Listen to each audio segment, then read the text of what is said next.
Hello. So today I'm going to talk about prefixes. And we already know a word that's kind of like this, which is suffixes. And if you remember, suffixes come at the end of a word. So let's go over some of the suffixes that we know.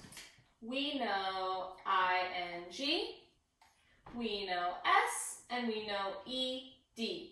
And remember, that just changes the word slightly. We just put it on the end, and this hyphen is where we put our root word. So let's say the root word is sleep. I can change this word slightly by adding a suffix to the end of it. So I can add something like ing and make it say sleeping. Or I could add an s and make it say sleeps. So the same thing can happen when we add something to the front of a root word if we add a prefix. So prefixes come in front and suffixes come at the end. So a common prefix that we might add to a word like sleep is a.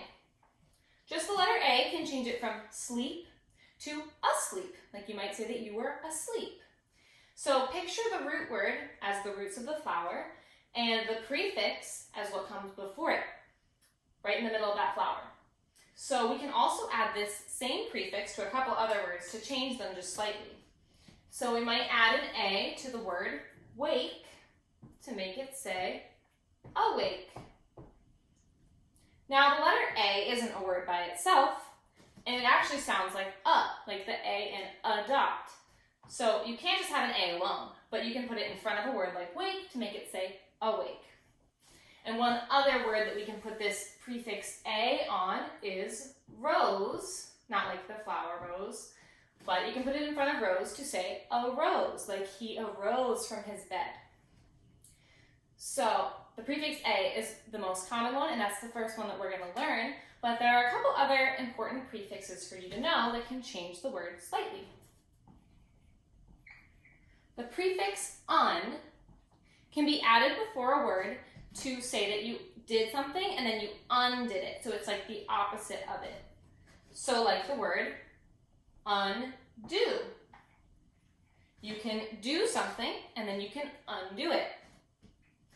Or before you leave for school, you might tie your shoes, and when you get home you might untie them.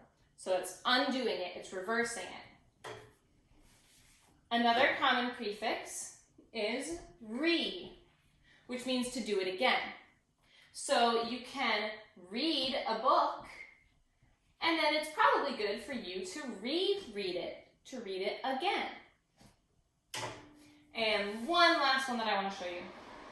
You can say that you like something, like maybe you liked the book, and that's why you reread the book. But you can also do the opposite of like and dislike. So if you add the prefix dis, it changes it to mean the opposite of something. Either you like or you dislike something.